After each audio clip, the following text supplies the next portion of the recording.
putulin ang sungay mula sa pinakataas-taasang sangay ng gobyerno, which is the executive branch of the Republic of the Philippines, which is President Ferdinand Marcos Jr. Sa bangs dyan, Big? Hoy, parang bigla ako naging babae today. Oh my God, akala ko ba? That's not so fair.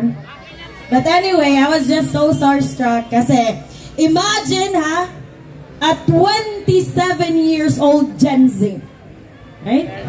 Working in the Congress, surrounded by the crocodiles, pero malakas ang loob, right? Samantalang maraming Pilipino, negosyante, private individuals, yung mga taong may posisyon na sana dapat may boses ay hindi bumuboses. So let's take an inspiration from Congressman Kiko Barzaga and speak your voice. Dapat matapos na ang kagaguhan ng Marcos administration. Marcos resign! Marcos resign! Marcos resign! Marcos resign! Marcos resign! Panahon na para putulin ang sungay mula sa pinakataas-taasang sangay ng gobyerno, which is the executive branch of the Republic of the Philippines, which is President Ferdinand Marcos Jr., his wife, Liza Araneta Marcos, his cousin, former House Speaker Martin Romualdez, down to their last minions in the Congress and in the Senate. Again, I am not here to talk about how much money they rob from us because it's so apparent and it's so obvious. Alam natin yan lahat. They're so famous for being so magnanakaw, from the Congress to the Senate, from the DOH to the DPWH to the Bureau of Customs to the Bureau of Immigration. Lahat ng sangay ng pamahalaan, ninanakaw nila ang pondo instead na magsilbi sa bayan. Ang kakapal ng mga pagmumukha. Ang sabi kong anoon sa batasan, magnakaw ng magnakaw ng magnakaw kayong lahat. Dahil kahit matiisin ang mga Filipino, may sukdulan ang pagtitiis at galit ng mga Filipino. At huwag na tayong maghintay ng susunod na taon. Ito na ang sukdulan! Tayo nang wakasan ang pamumuno ng isang incompetent drug addict na puppet president of the Republic of the Philippines. Mia Mar Patria Pilipinas, kami ang mga Filipino, kahit gaano kalit ang aming boses, kami ay titindig upang protektahan, pangalagaan at ipagtanggol ang buhay, ang bukas at pangarap ng bawat isang Pilipino na lumalaban ng patas. Yes! Marcos resign! Marcos resign! Marcos resign! Marcos resign! Recess PH!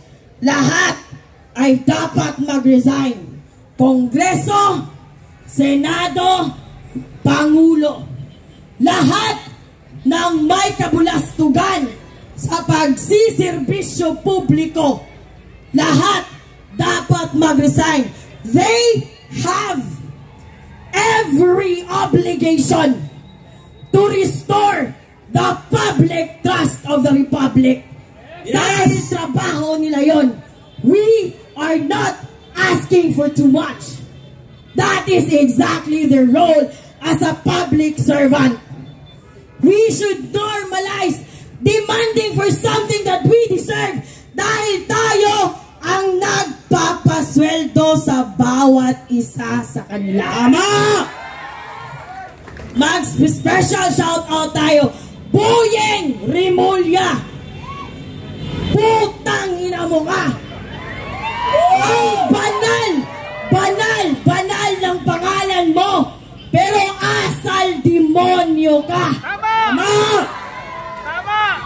Kung gaano kapangit ng pagmumukha mo, sana binawi mo na lang sa pag-uugali.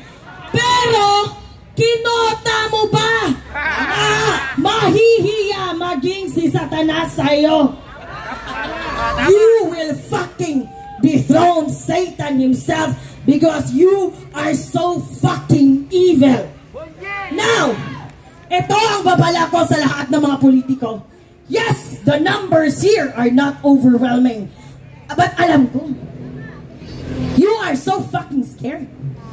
Because the rallies, despite of your machineries, despite of your pera namin, despite of your BBM vloggers na bayad galing mula sa taxes namin, despite of your manipulation of public opinion through the manufacture of troll farms to manipulate public opinions, hindi namamatay ang mga rally. Tama! Dahil ang mga Filipino ay hindi bobo! Tama! Maalam kami sa YouTube University, mga putang ina nyong lahat. At ito ang tandaan nyo. Yes! Tonight! Ang daming tumatawa sa social media. Mga trolls, dahil kukunti lang daw tayo. Yes! The numbers here are overwhelming. But the general sentiment of the Republic, of the citizens of the Republic of the Philippines is overwhelming enough that we will not die very soon. And one day, those fucking rage of the abused Filipino people will call upon you. At siguruhin nyo na lahat, pati pusa at aso nyo, isasakay nyo sa private plane nyo, mga putang ina kayo. Mamatay na silang lahat, mga putang ina! Maraming salamat po, kapatid na Amor. Ayan, napakinggan nyo kung gano'n niya ipagtanggol ang inang bayan. Walang takot na lumalaban para sa bayan. Pero itong aming susunod. May pahabol pa. May nakalimutan ako. Eto. Ano to? Tuturuan ko kayo kung paano kumanta. It's a marching song. Hindi nyo lang binabasa in between the lines. But if you try to read between the lyrics, you will know that this is a marching song.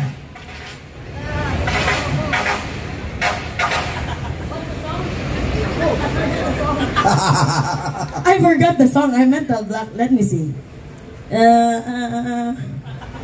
What was it again?